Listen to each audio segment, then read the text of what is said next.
Hai semua, saya akan memberikan informasi lowongan kerja buat teman-teman yang sedang berjuang. Tetap selalu berdoa, semangat berusaha dan jangan putus asa.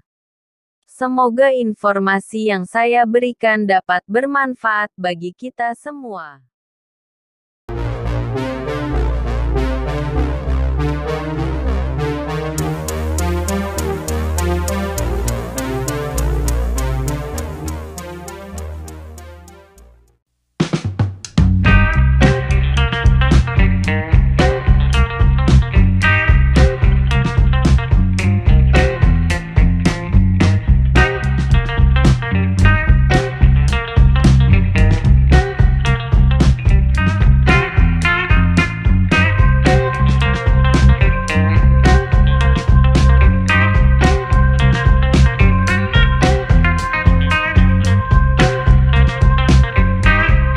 Semoga apa yang kalian impikan bisa terwujud dan sukses selalu.